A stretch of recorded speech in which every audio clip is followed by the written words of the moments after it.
وايد سلامي مروين مدنيال عرور odayaal cuqaal ismo dhalinyaro gidigiin oo dhan waad salaamantihiin ka soo qaybgalka aad ka soo qayb gasheen sanad guuradii labaad ee xuska ama dhalashadii sanadkii labaad ee Khaatuma State of Somalia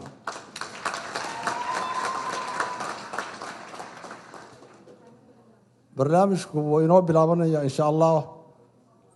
waxaynu ku bilaabanaynaa sidii caadadu ahayd markii hore quraan baa la akhriyay malaa aayaddii miyaa yara gaabatay mar labaad baan haddana quraan ku furanaynaa waxaan u yeedhaynaa sheekh cumar ciise oo quraan noogu akhriya tafadal sheekh cumar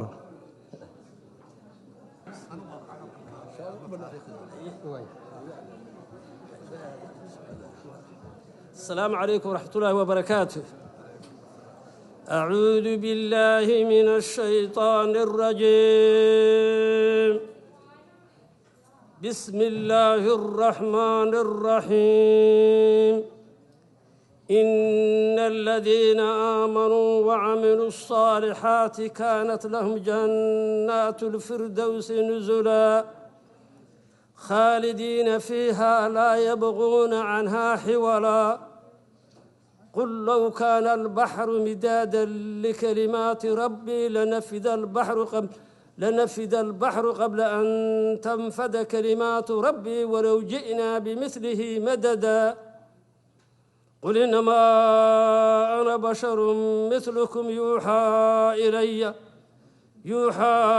إلي أنما إلهكم إله واحد فمن كان يرجو لقاء ربه فليعمل عملا صالحا ولا يشرك بعبادة ربه أحدا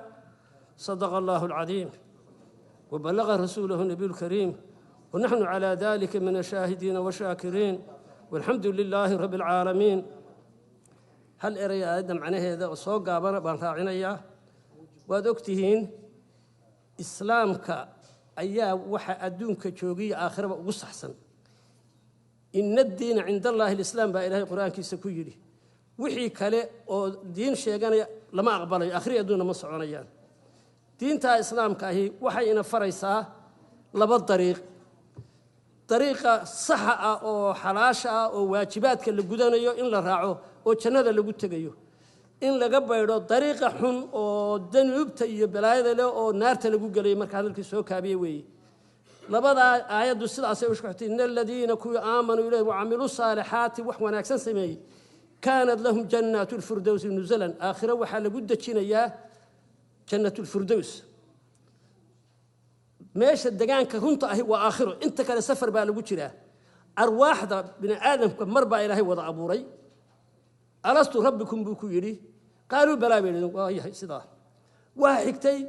عالم البطن مركا علوش قفكو المها سقال عشا كوجيرو سقال كبلود كوجيرو وأدوم بكوجيرا عالم وي كان ينوجوغنا حيغا قبرغا حيغا حشرغا دور ميلودا با حيغا انت سفر بالغو جرا واقف ولبا ميشي waa ka tagaya arwaaxi waa laga yimi caloosha la galay waa laga soo baxay dunidana la yimi waa laga tagay qabriga la tagay waa la soo baxay hadana qiyaamihii baa la istaagay baxsharkii baa la tagay ila la yiraahdo fariiqun fil janna wa fariiqun fis sa'iir halkaas la qoranaya in jannada hal geeyo in jannada ku la geeyo Allah inaga dhigo amalkeena Allah aqbalo toobadana Allah inaga aqbalo iimaankana Allah inoo siyaadiyo dariiqii rasuulkii iyo asxaabtii martii Allah ina mariyo muraadkaynu suguudana maqbuula Allah ka yeero انت عاوز قلت من إله عذاب كين قحريه الفاتحة فاتحة هذا مرة فاتحة بسم الله الرحمن الرحيم الحمد لله رب العالمين الرحمن الرحيم مالك يوم الدين إياك نعبد وإياك نستعين اهدنا الصراط المستقيم صراط الذين أنعمت عليهم غير المغضوب عليهم ولا الضالين السلام عليكم عليكم السلام ورحمة الله الله ينوقع أنفعه أيضا قرآن كونه أخري شيخ عمر عيسى هذا برنامج كيف نقول قلنا waxaa jira barnaamijka odayaal iyo gabdho iyo dhalinyaro yaa soo qaabiyay siday u ahaayeen iyo say u kala horeeyeen iyaga mid idin la hadli doona idin salaami doona idin mahad celin doona gudoomiyihii gobolkan Ontario waa Toronto oo arrintan qabanqaabada xuskan sanad guuradii labaad lahaa Professor Saleeman Xaaji Hiirad baan ku soo dhaweynayaa haddana isagoo kelmadana oran doona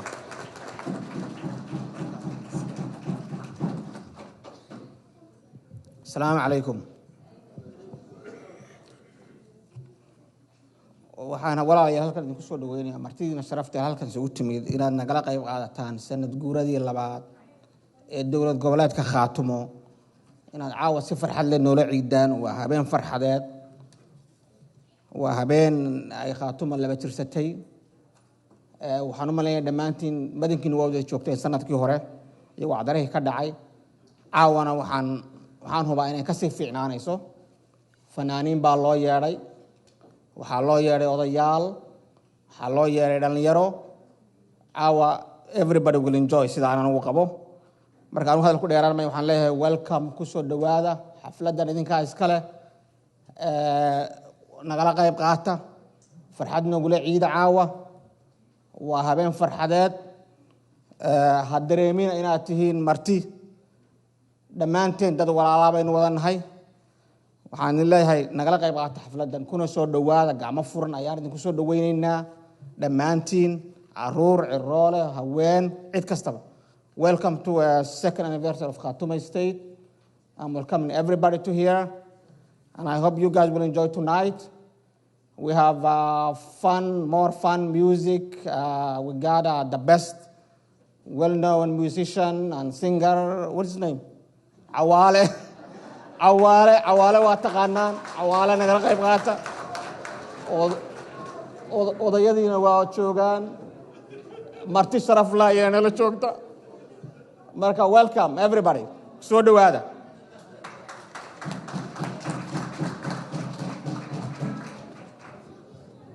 waa salaaman yahay waa mahadsan yahay gudoomiye Professor Salmaan Xaaji Hiirad ama gudoomiye waa uu mahadsan yahay anigu laftaydu waxaan kamid ahay dadka soo qaban qaabiyay laakiin waxaan idin sheegayaa horta bal waxa la yiri aan iska warramo anigu waxaan u maleynayaa inaad feerka iyo sportska dad badan baa la socda waxaad daawataan feerka markay tahay nin baan wax kala qabanin lacag buu Jimmy something Jimmy bucks waxba la yiraahdaa uu soo istaagaa isagu bermuuter ma aha oo feeriyahan ma aha oo referee ma aha markuu soo istaago lacag wuxuu ku qaataa wuxuu yiraahdaa soo akhriya heavyweight champion oo 10 round sida markaas yiraahdaa let's go and heavyweight champion oo let us get ready to rumble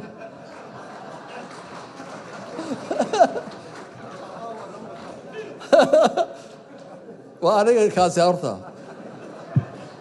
sababta oday baan ahay waa la isu yimaadaa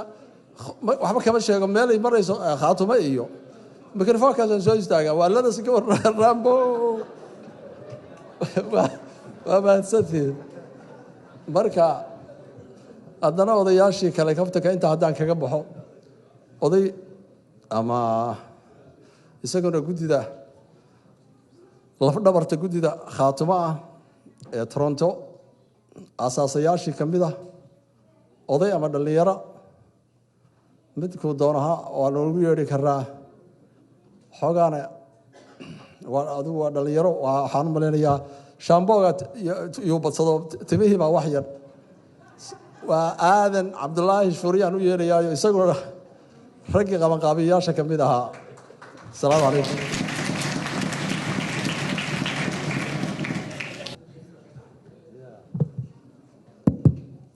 بسم الله الرحمن الرحيم السلام عليكم ورحمة الله وبركاته حرمي الرمبل كيف نقودنا لا سيكون رمبل أنا خاتم anniversary دمانتين مدنيالي مروة وسلامنتين وقتها النقالي also هرتين عاوة حفلة أو مناسبة إنه جود بالدقة إنه سنة جردي اللباد مع القبلات كخاتم استي runtii qolyahan gudida aan nahay waxay war maadaama adigu dadkii taliya xigay aad ka mid tahay bal ka sheekee Khaatumo siday ku timid iyo meesha wax u marayaan iyo bal update dadka si marka waxaan ku yiri Khaatumo update uma baahna Soomaaliya dhammaan way ka dhareegsantay waxay u taagan tahay siday ku timid iyo meesha wax u marayaan Khaatumo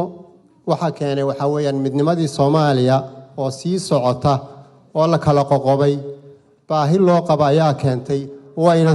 ku guulaysatay in qoqobkii laga baxo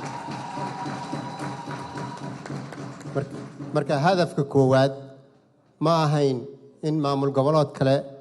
wax lagu yeelo ma ahayn in cid kale loo samaystay in lagu geysto dhibaato waxaa baahi ay ummadda Soomaaliyeed u qabto oo waqtigeedii ayay u samaysantay waana ku guulaysatay guusha Khaatumo gaadhay magaalada aad ugu dheer Soomaaliya iyo ummadda Soomaaliyeed taariikhda weyn leh magaalada Taleex dad 3,000 oo qof ka badan oo ergooyina oo deegaanada ka yimid oo madax dhaqameed leh bulshada kala duwan qaybaha leh haween leh dhalinyaro leh ayaa baahidaas ay u fuliyaan dhowr bilood muddo bilya dheeraada geed u fadhiyay hudheelo waaweyn waa kariisan karayeen maamulada haddaan wax yar xusuusiyo Soomaaliya ka samaysmay waxaa hubaala oo xaqiiqadu ay tahay markii la abuurayay majority-gooda ama London baa hudheel 8 qof isugu timid ama Qaahira koox yar isugu timid markaas gudaha la tigay laakiin waa maamulkii ugu horeeyay ee ka yimaada grassroots-ka ama dadka ama rabitaanka shicibka ee intay deegaankoodii lagu noqday 4 qaarad adduunka la isaga yimid la gartay in la tashado oo maamul u taagan midnimada Soomaaliyeed lagu dhawaaqo ummadda Soomaaliyeed waxaa maamulkaasi ummadda Soomaaliyeed marka ka mudan yahay in la taageero la isbarbar taago wuxuu u taagan yahayna Soomaaliyo dhami ogsoonaato laguna dhiirigeliyo Soomaaliya oo dhan inay maamulka taageerto dadkiina halka kan caawa isugu yimid Soomaaliyeed calanka buluuga kulligood markay arkaan ay khushuucayaan waxaan hubaa inaynu kulligeen Soomaaliyo dhami inaynu niyadda Khaatumo ka wadanahay because Khaatumo waa calanka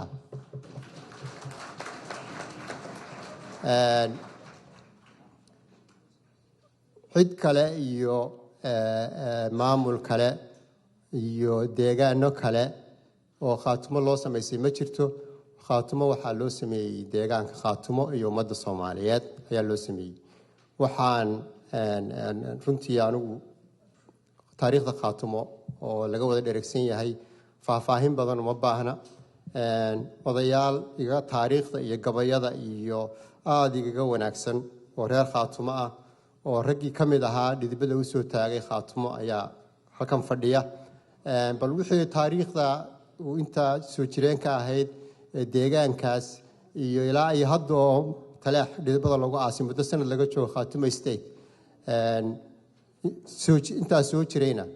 taariikhdeeda caawa halka inaga siin doona waxaan ku soo dhaweyn doonaa Abshir Cawl Cabdidiif Abshir fal tafadal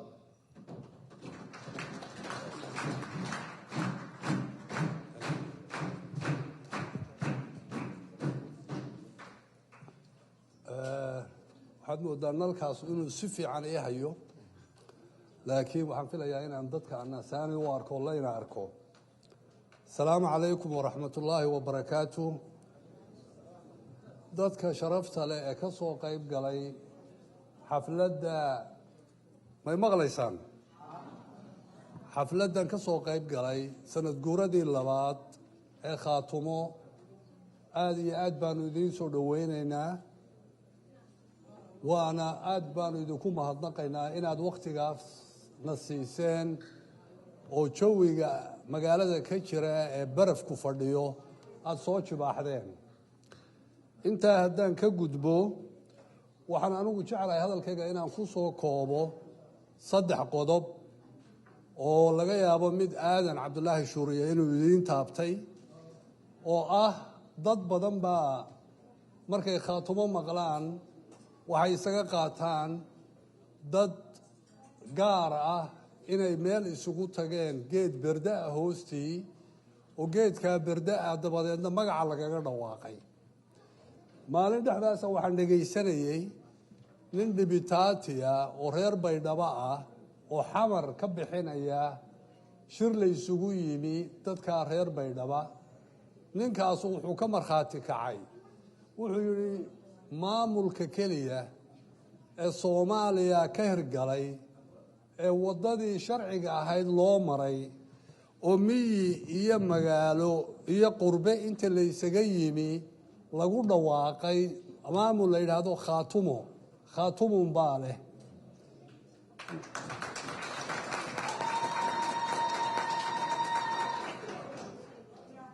anigu waxaan ka mid ahaa nasiib wanaag dadkii ka qayb galay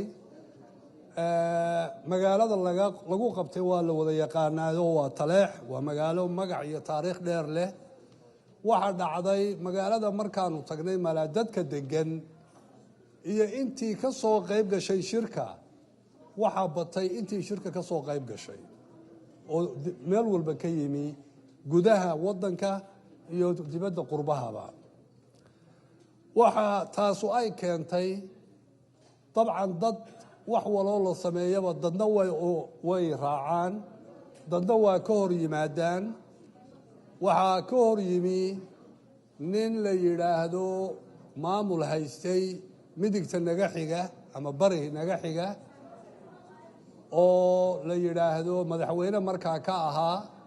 oo noo ictiraafi waayey hawshayadii aanu maxay ahayde ku dadaalay inaanu annaku taladayada gaarka yeelano oo aananu cidna u daba fadhiisan taladayada intaanu doonaynay taasay ahayd dad baa naga diiday markaa waxaan xasuustaa inan yar oo ayaa aabbihii la hadlo wuxuu yidhi aabbow wax adigana aan wax ku yeelayn anigana waxay amaad ii yeeli aabbe wuxuu yidhi haa waa ku yeelayaa maxay tahay wuxuu yidhi aayaday u sheeg buqulka hay buuxisee buqulka ma taqaanin waa hadhuubka yare carruurta caanaha lagu siiyo wuxuu yidhi ilmihii yaraa aayo iigu sheeg buqulka hay buuxisee dad baa jira aan intaa garanayn waxa kaga beegan dadka kale aan garanayn oo aan ku hagaagi karin tolnimadu waxay tahay jaarnimadu waxay tahay tii waxay maanta maraysaa inuu ninkii sidaas aanu uga cabanaynay meesha maanta mahad ilaah uu ka baxay ilaahay baa mahaddaa leh intaanay ceeb intaa ka badane aanay dhexdayada ka dhicin waxaana had iyo jeer iska dhaca in bini aadamku markuu wax ismoodo ama laga dhigo boqor laga dhigo ama laga dhigo mas-uul dad badan oo iska maangaaba ayaa waxay sameeyaan ismahadiya oo waxaanay ahayn iska dhiga dabadeedna waxay samaystaan dad ku xeeran oo sacabka u garaaca oo loo bixiyey anigu waxaan u bixiyey cayayaan baan idhaahdaa dadkaas ku xeeran ee sacabka garaacaya ee dana garaaca oo iyaga dana u gaara ku wareegaya tacaamka ana la coloobaya taa gaarka ah uu leeyahay ayaa kala weyn ta ummadani ay ku noolaan lahay marka waxaan xasuustaa berigan inanka yar aha ee iskuulka aan ku jiray ayaa waxa ingiriiskii bay waqtigeedii ahayd waxba qarin maaye ayaa waxa naloo dhigi jiray buug af carabi ku qoranoo waxaa la odhan jiray almalik alcajiib boqorkii la yaabka ahaa boqorkaasu nin maangaab uu ahaa dadka cayayaanka isku xeeray markaasaa boqorkii ayay ka dhaadhiciyeen de inuu wax walba ka sarreeyo aan cidi ka hor iman karin cidi wax ka sheegi karin laakiin qaar necabi ay jiraan iskaba necab isaga dabadeedna wuxuu yidhi boqorkii oo raggaa i necab maxaan ku garanayaa waxay yidhaahdeen waxaad ku garanaysaa xafladda saa dambe dhacaysa ayaa sidii dee taajka loo qaado oo askartiisii dallad lagu hadhaynayo ayuu xafladaha ku tagaa dabadeedna waxaa la yidhi xafladdaa markaad imanayso ayaa waxaad samaynaysaa khamiis baad gashanaysaa shafshaafa oo aan jidhkaaga qarin nigis iyo wax kale ka hoosaysiin maysid dabadeedna markaad socoto ee xafladda ku socoto nin allaale ninka yidhaahdaa war boqorkii miyuu ma labisan yahay mise waa qaawan yahay waa kuwa kula colka ah kuwaasaynu markaa ugaadhsanaynaa sidii buu soo yeelay isagoo suuqii soo dhex maray ayaa markii ugu horreysay ilmo yaroo dariiqa dhinaciisa taagan ayaa afka iyo intuu afkiisa furtay wuxuu yidhi almaliku curyaan almaliku curyaan almaliku curyaan almaliku curyaan waa af carabi macnihi waxaa weeye boqorku waa qaawan yahay ilaa waa la arkaa inuu qaawan yahay dabeedna ninkii boqorka ahaa ee dee la buunbuuninayey wixii de ku xaydanaa beenta u sheegayeen ayaa ogaaday inuu qaawan yahay oo talada dadku ay siinayeen kuwaa ku xeerani ay gaadhsiisay inuu xitaa isagoo cawradiisa la arko dadka uula dhex baxo marka dad caynkaasa ayaa iska jira oo laga yaabo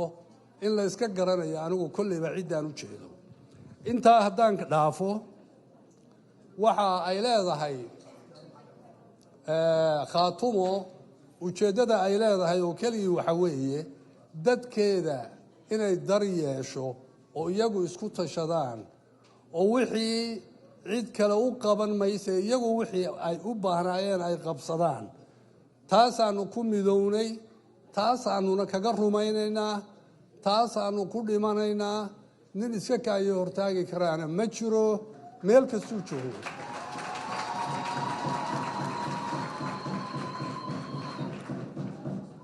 wax badan baa dadka been iyo lagula wareegay waxaan jirin dad baa ku sheekeeya khaatumo waa lagu kala tegey khaatumo waa burburtay anigu waxay ka helayaan garan maayo waa dad hadda reer khaatumo shalay ahaa ayaa maanta shirarka waxaa kaga sheekeeya danka caynkaasihi nin walba trainku waa socdaa nin waliba halkuu kaga degayo isagay jirtaa ninkii daacad ah ee rabbi iyo rag yaqaan oo laga helo muxuu ahaa dadnimo meel bay u wada socdaan waana ku guulaysanayaan sidaasaana noo ballana wasalaamu calaykum waraxmat ullah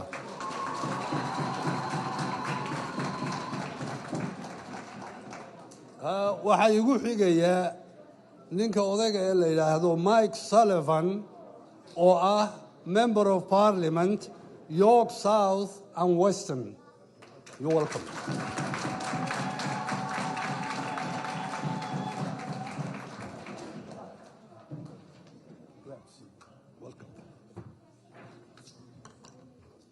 Assalamu alaikum. Iskawarama. Ma nabad ba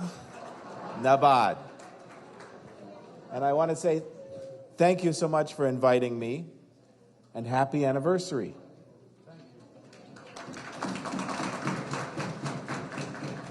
I also want to say thank you to my good assistant who's taking my picture right now, Faisal Hassan, who told me those words to say. Faisal has been a gem in my office in the fact that not only is he a brilliant worker, but he understands the Somali community, and he helps the Somali community. I, on the other hand, I am currently the visible minority in the room. And I love it. I love coming to these. The colors, the enthusiasm, the sense of a party. You're having a wonderful party. I don't mean a political party.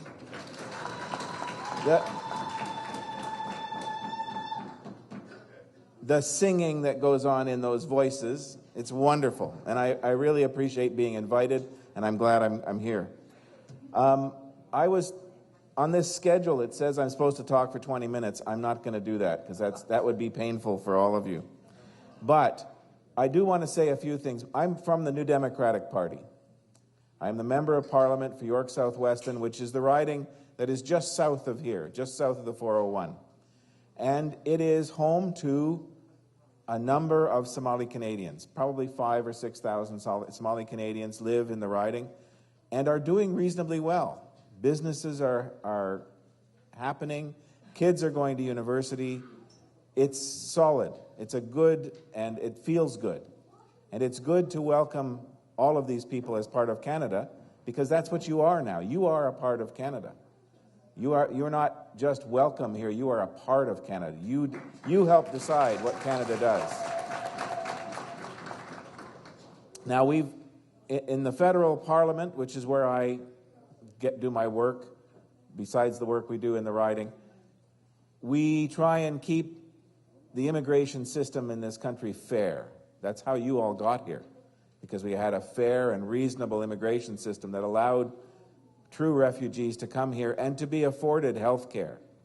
and to be afforded a place to live, and to be afforded the assistance that you needed when you first came here. We want to make sure that continues as conflicts happen in other countries, and we need to offer a place for other people to come to this country. But we do that because we are Canada, because you and people like you from all over the world make Toronto and make Canada into such a great country. And I really appreciate being here amongst you to celebrate that.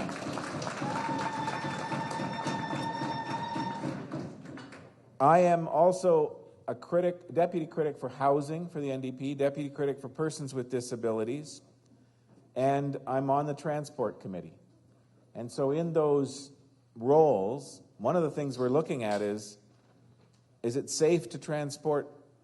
oil by rail in Canada? You may have noticed there's been a few explosions. Is it a good thing? We also are looking at Canada Post. How many of you are going to lose mail delivery when Canada Post stops delivering to your homes? There'll be a few of you. And it's a big problem. How many of you are going to be able to afford $1 for a stamp instead of 63 cents? It's a 35% increase, or 50% increase. It's things like that we try and change. We can't always do it, but we do try. And it's through the help of people like you that we feel connected to the communities. It's through these kinds of gatherings that I feel like I'm welcome in your community, as you are welcome in mine, that religion doesn't divide us, that our skin doesn't divide us, that our culture doesn't divide us, that we're all one part of Canada. And that Canada is better because you are here. It is much better because you are here. And so thank you. But because you're here, you also have responsibilities as Canadians. One of those responsibilities is to vote, which I'm sure those of you who understand the system do. And I know from talking to some of the elders here earlier that your heads are, and this gathering is about Somalia.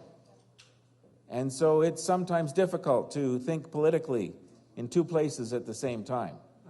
You have to think politically about what's going on back home in Somalia, and the formation of the Khartoum state, and the formation of exactly. And the formation of a solid government in Somalia. But here in Canada, we need to assist with that. And how do we assist? It's not by sending bundles of cash to fund the military. It's by creating the climate where we can begin to trade with Somalia, where we can begin to create stable economic wealth in Somalia as well as in Canada, by having a good trading relationship. And to create that, we need politicians who are willing to take those risks. And to get politicians willing to take those risks requires help from the community. And that means getting involved in political action yourselves, not just back home in Somalia, but here in Canada. And I know many of you do, and I want to say thank you. Thank you very much for being involved. I couldn't do the job I'm doing without the help of Faisal and other members of the Somali community who assist me, who help me understand, who tell me what the problems are that I need to solve, that I need to try to solve, because I can't solve all of them, but I can try, and who expose me, as you are doing tonight, to the wonderful culture that you brought back with you from so far away. And I love that. I want to say thank you again for exposing me and all of Canada to this wonderful, exciting, cheerful culture that you bring with you. So I hope my speech was long enough, because I'm going to wrap up now. I want to say good luck to Katumo. Good luck to the government of Somalia. We in the government of Canada want to do whatever we can, at least on our side, want to do whatever we can to ensure that the Somali government is fair, is democratic, is reliable, and is solid enough to make sure that we can start trading with Somalia again, that we can start having relations with Somalia again, that people can actually travel there again, that you can go home at some point to a safe and stable democracy. So that is my hope for all of you, and have a wonderful, wonderful anniversary party. Thank you so much for inviting me.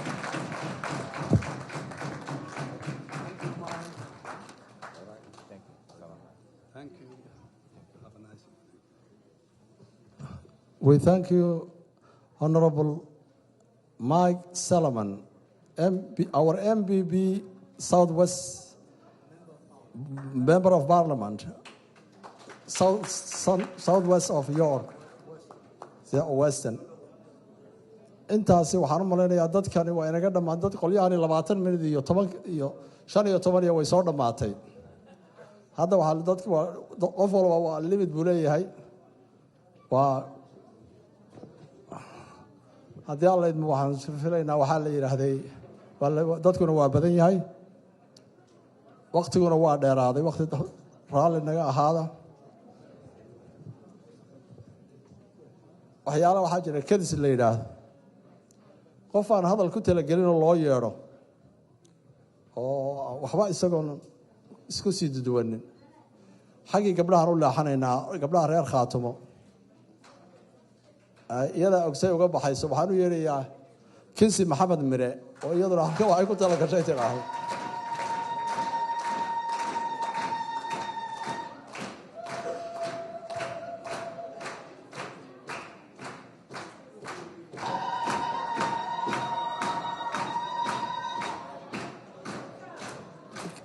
Kinsi waxaan wada garanaysaan, waa halbowlayaasha qurba joogta reer Khaatumo xagga dumarka. marka haddii alla idmo iyada iyo waxay qabatay iyo waxay caawa idin oran doontaan waa tan. fadlan.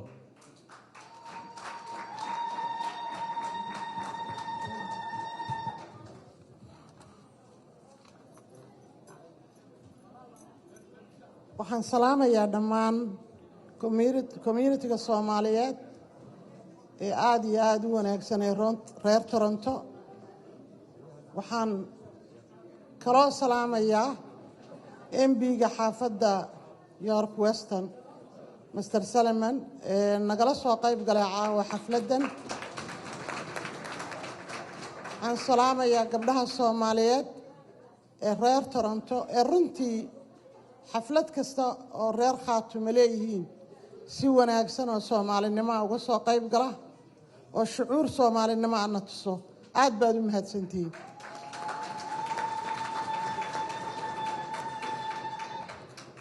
marka hore waxaan jecelahay caawa inaan yaro taabto ummadda Soomaaliyeed meel aynu joogno dibad iyo dal. waxaynu nahay dad geedi ku jira. geediga aynu ku jiray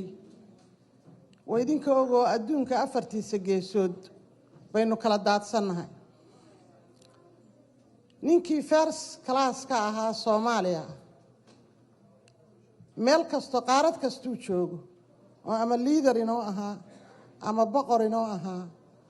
ama generaal inoo ahaa ama dhakhtar inoo ahaa, qaarad kastay maanta joogaan waa second class xataa maaha, waa the lowest class qaaraddaa jooga. waxa aynu u baahannahay ee inaga dhimanayno haddaba garanno after 23 sano waxa weeye ummaddani ma kala dhammaan karto dad is wada dhalay Soomaalidu waa qoys way isu wada baahan yihiin waxa loo baahan yahay qof kasta inuu marka ugu horeysa tuuladii uu ku dhashay uu dhiso marka tuuladaadii dhisto baad waxaad u boodaysaa inaad regionkaagii wax ka qabato qofka regionkiisa wax ka qabta iyo meeshuu ku dhashay iyo dadkii dhalay ixtiraama ayaa noqon kara wadani oo marka wadaniyada u gudbi kara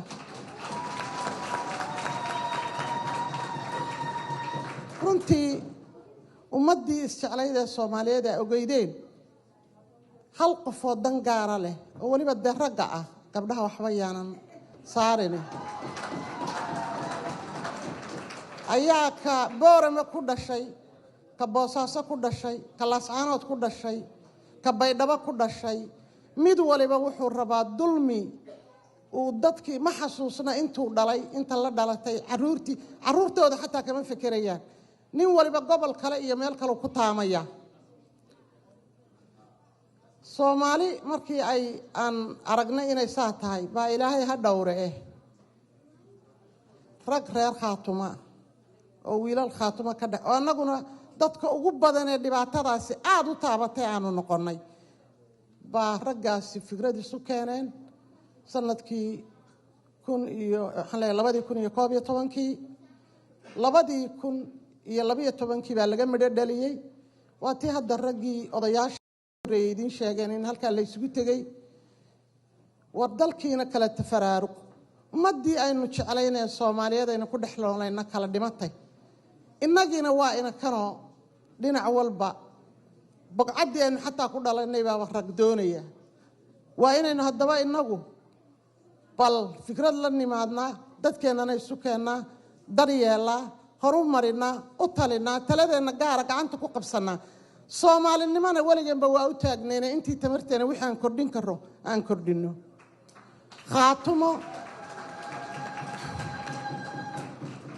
Khaatumo iyadoo meel tafa raalli horta rag hayga ahaada caawa waa yara raagaya hadalka ku yara raagaya Khaatumo iyadoo ogtihiin geographically meesha tafka ay ku jirto ayaa waxa naloo yeelay dhaliilo badan oo aan lahayn waxa kaliya Somali community ka codsanayna Khaatuma kala qaybsan hana laga daayo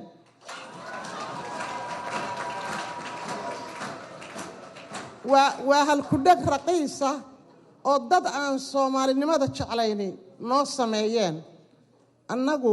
taariikhda Soomaaliyeed waynu iswada naqaan dad iswada dhalay oo helayno nahay Soomaalinimadanu jecelahay annaga is jecel dariskaanu ixtiraamnaa dadka kuma gefno wixii noo gafo waa u dulqaadanaa waliba waa abhinaa mar dambe gacan inaga timaada waxa weeyaan Soomaaliyay walaalayaal ninkii nagu gafay anagu waa garanaynaa intii inaan warka si fiican u hayn wallahi waxa la yiri reerku waa reer kala qaybsan oo afarba meel jirto waxba kama jiraan boqolkiiba 99 dadka reer Khaatumo waa isku mid sida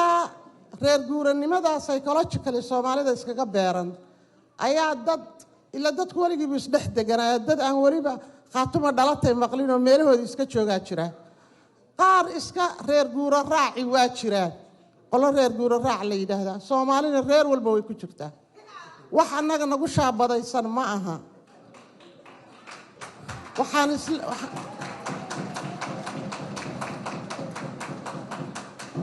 marka Soomaali is wada raacdo oo dulmigu uu yaraado oo qof waliba gurigiisii iyo gobolkiisii iyo magaaladiisii isagu ka taliyo nadiifiyo markaasaan anigu ku iman karaa markaasaan walaal kula noqon karaa wax ku tari karaa laakiin inta ka horeysa aynu khiyaamada iyo wallahi meeshaas wacanaan maantana u guuro qabsado ay jirto cid la qaban karaa ma jirto cid xumaan wax lagaga dhigi karaa ma jirto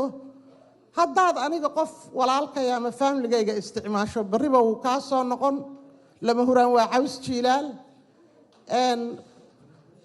ta soomaalinimada ayaa khaatumo keentay hadalkaygii markaan ku noqdo khaatumana sidaasay ku samaysantay kala dhici mayso fayl garoobi mayso maalin walba maalinta ka dambaysa daris hor leh dadku ups and downs adduunka shaqo kastoo la qabtaa way leedahay ups and downs maalin khayrkaabaa qoslaya maalin adaa qoslaya noloshu dadka mar walba kama farxiso annaguna u diyaar baan nahayn halgankaa kuma jirto inaanu soomaali wax yeello inaanu deriska dhibaatayno waxaa halgankayagu weeye inaanu dhulkayaga dhisanno nabadgelyo ku dhisanno isjacayl ku dhisanno soomaalinimadana wax kaga dhisno marka hadallada aan ka baranay qolada aynu la deganay ajnabiga ahee waxay yidhaahdeen coming together is a beginning staying together is a progress working together is a success haddaynu israacno haddaynu isu nimaadno isu ururo waa bilow wanaagsan afkeenna marka lagu tarjumo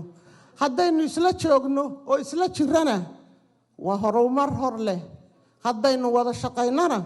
waa barwaaqiyo bashbash la gaadhay marka xoogaa caadifadiina way igu yeeri jirtaayo dee kolley khaatimo arrimaheeda beryahan waa iska ogeydeen intii xasuuqii taleex dhacay indhahaygu way casaayeen wallaahi run baan idiin sheegayaa welimana ma caddaan dadka qaar baa moodo inaan weli ooyayo laakiin maan ooyin waxaan ilaahay ka baryayaa ummadda soomaaliyeed annagu waa adkaysannay markaan adkaysanno waxaad u adkaysato dusheeda yeelato waad gaadhaysaa waa gaadhaynaa annagu guusha khaatumo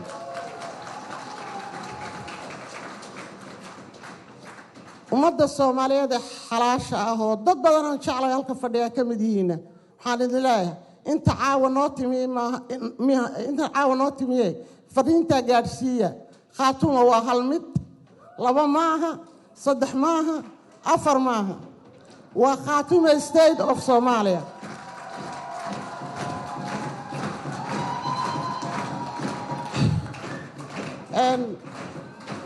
waa mahadsantihiin waxaan doonayaa halkan inaan caawa ka hambaliyeeyo dadkaanu deriska nahay ee walaalaha nahay stateka iyaga ugu dhow ee la yidhaahdo Puntland waxaan ku hambaliyeynayaa isbeddelka siyaasadeed iyo madaxda cusub Mr. Cabdiwali Cali Gaas Professor Cabdiwali Cali Gaas iyo ku-xigeenkiisa injineer Cabdixakiin Xaaji Cabdilaahi Xaaji Cumar Cami waxaan leeyahay waan idin salaamay ilaahay dad xaqa iyo cadaaladda u shaqeeya idinka dhigo ummadda idin dooratay reer Puntland ee walaalahayana si cadaalad iyo nabadgelyo ku jirto ugu shaqeeya annaga xagga yagana mistakes badan baa dhacay too many mistakes marka mistake inaad ka faa'iideysataan oo uu duruus idiin noqdo oo aynu nabadgelyo iyo walaalnimo ku wada noolaano ayaan idinka filaynaa oo duruusta ka qaadataan waa la isu taaniyadeynayaa Soomaali halka sanka iskaga keen daloola cidii kale inaga isla dhalanay reer waliba reer buu la dhashay la daris yahay iska qabaan halkaas aynu iskaga daloolaa cid kale inoo hadda halkan miyaad aragtaan carab iyo cajami waxa ka buuxa Toronto cidina dhex fadhida waa maya waa ninka wiilku keenay maana cid kale inama dhex fadhido sidaasaynu qasab isugu nahay reer walowba reerkaagii aad dhulka dariska kala ahayd waa inaad la noolaataa nabad kula noolaataa hays odhanin sidii hadda uu abshir sheegayay boqorkii malakul cajiib ha noqonin caawa intaasaan idinku soo dhammaynayaa waad mahadsantihiin dhegaysiga wanaagsan aad dhegaysateen hadalkaygana inta badan boorin buu u arkayaa anigu uu isku soo noqnoqonayay laakiin aad baad u mahadsantihiin dhegaysigiina qiimaha leh khaatumo ha noolaato soomaaliya ha noolaato dhammaantiin wada noolaada dalkeennii nabad alla ha inagu geeyo waa mahadsantihiin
calanka Canada ha loo istaago calanka Canada oo Canada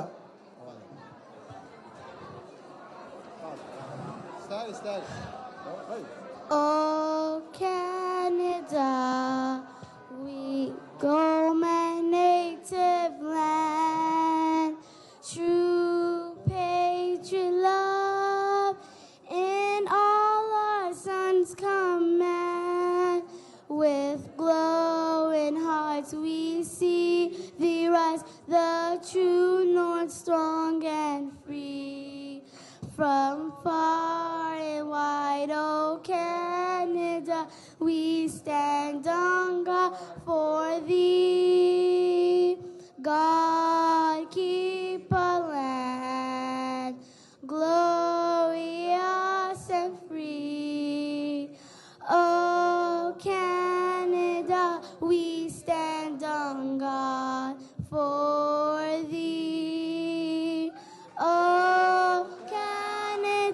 we stand on guard for thee.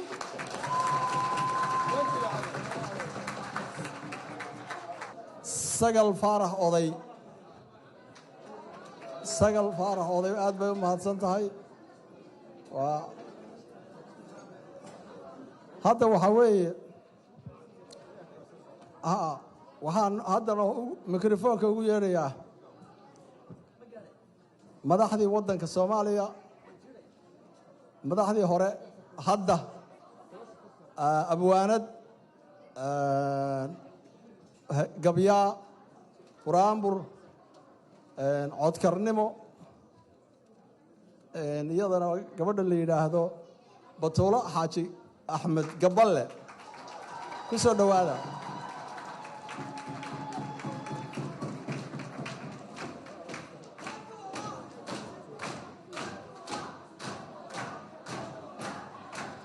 بسم الله الرحمن الرحيم. مدحدا فديدا ee reer qaatumo dhammaan dadka quruxda badan oo wiilal iyo gabdhaba leh waxaan idinku salaamayaa salaanta islaamka. assalaamu calaykum waraxmatullaahi wabarakaatu. intaa kadib waxaan rabaa inaan u hambaliyeeyo anigoo ku hadlaaya magaca ururka haweenka qaranka Soomaaliyeed Qaatumo State oo sanad gureedii labaad caawa loo dabaaldegayo.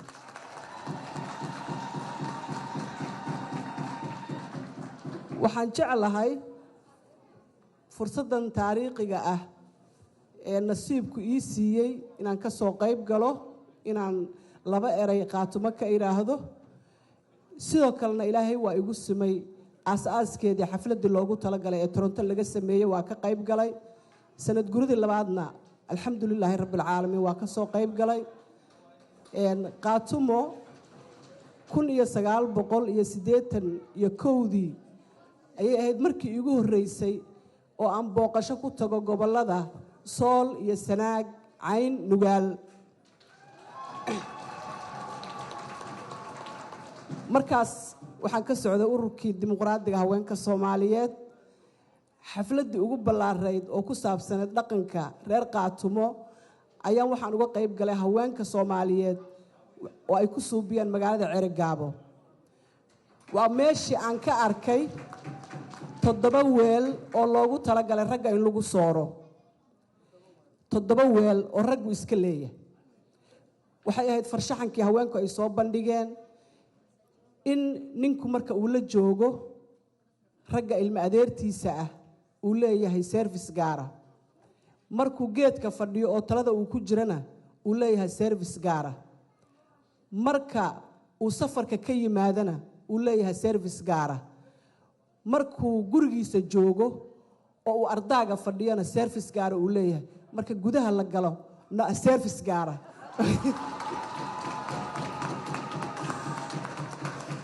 marka maasha Allah tabaarakallah magaalada Cerigabo inta aragtay waa aragtay, intaan aragna kulay taariikhda waa la socotaa. waa magaalo aad u qurux badan oo subaxi waagu markuu bariyo dhedada geedaha ay korkooda saarantaa oo dhibicyo biyo ah aad ku waabariisanayso guriga hortiisa.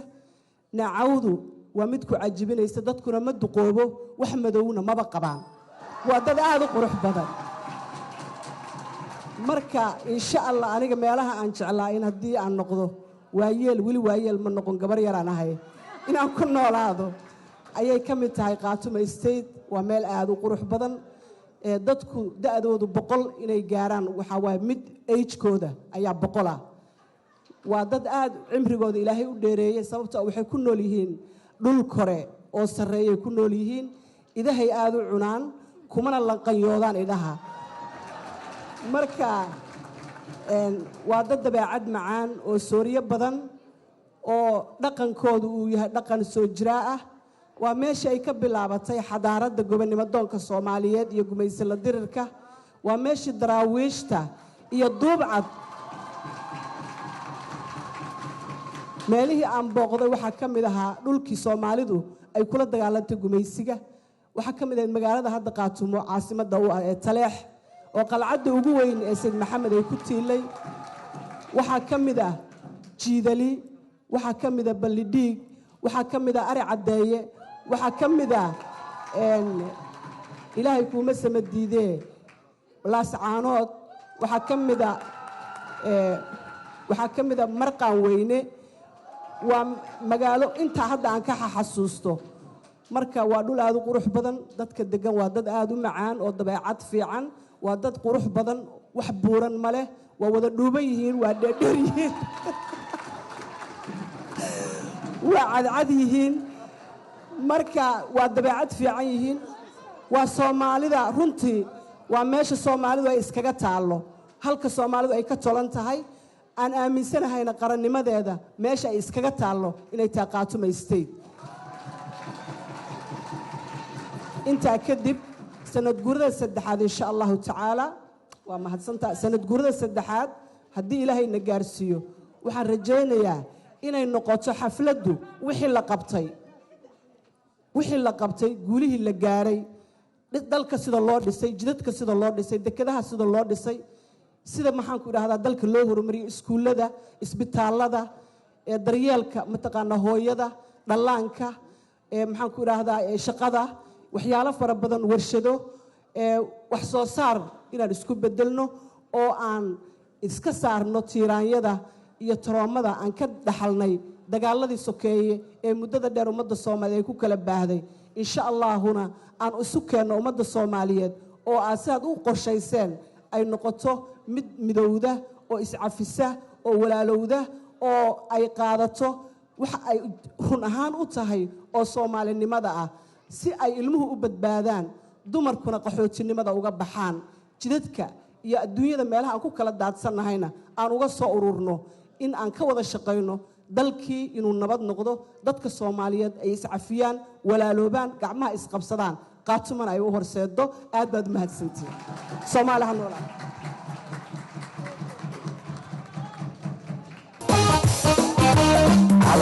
عليه بروجي حتى عفانكي بحدك عبرتي بسي حريتي لحدك عم بخوف إن شاء الله مرة الغروب ربي سوء المرتاح سير عرفي وبحر دينار عفي دونتا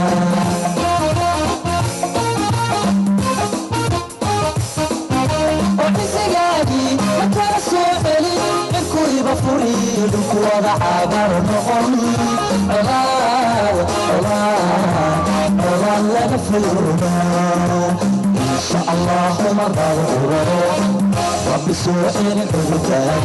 سير عرفتي وبحر دماء عفي دونتا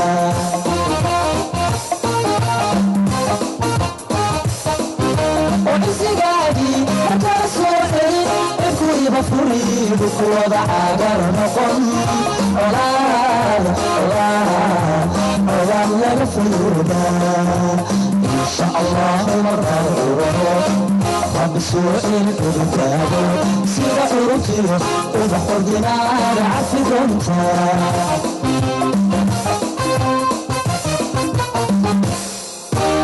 شائمني عليه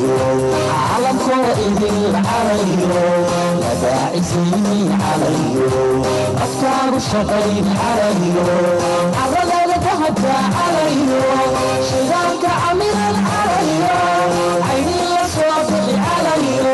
والعين كبكسا عليه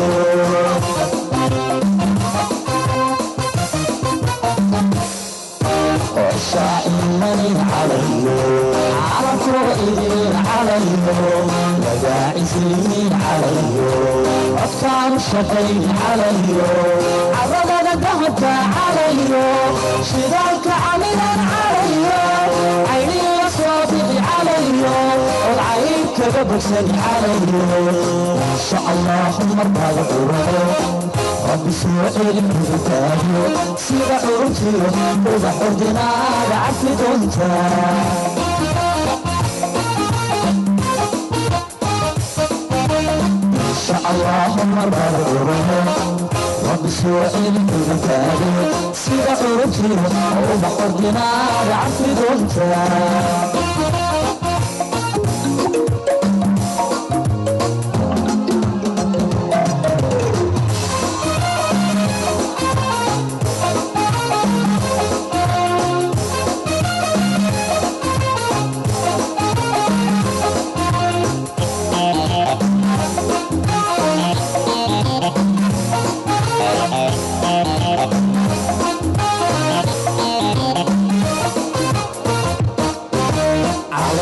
عليه بلوجي حدك عفانتي تحبك عبرتي يسيري حريتي لحنتيك وعم بحور إن شاء الله مرة الأولى ربي سوء المرتاد سير عرتي وبحر دينار عفي كنت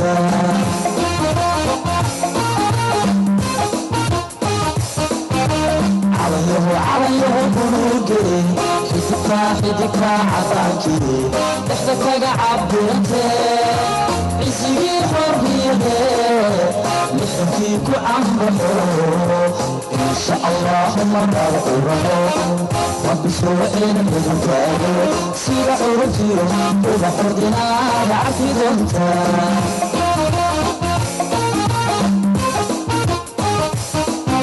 وحزيادي مكان سوحلي الكوي بفرلي وضع عبر نقم الله لا بفيودا إن شاء الله مرضى الأولى ربي سوحلي الكوي سير حرمتي وبحر دينار عفي دونتا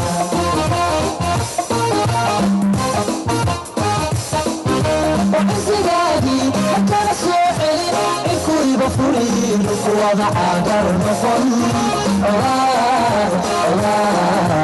الله لا بفيودا إن شاء الله مرة الأولى ربي سوء الكتاب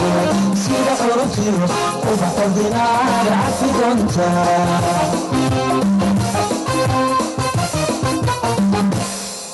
وشائي مري علي على قائد علي لداعي زيني علي أفكار الشقين علي عرب ردهك علي شذاك عميرا علي عيني لصوتك علي وعينك ببسك علي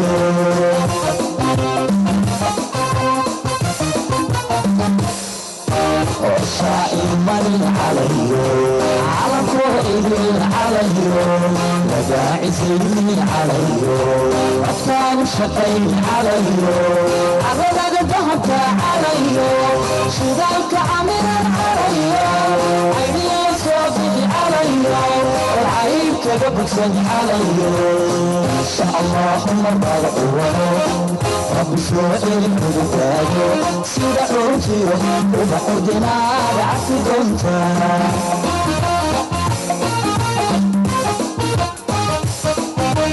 إن شاء الله مرة الأولى ربي سوء الكتاب سير حرمتي وبحر دينار عفي كنت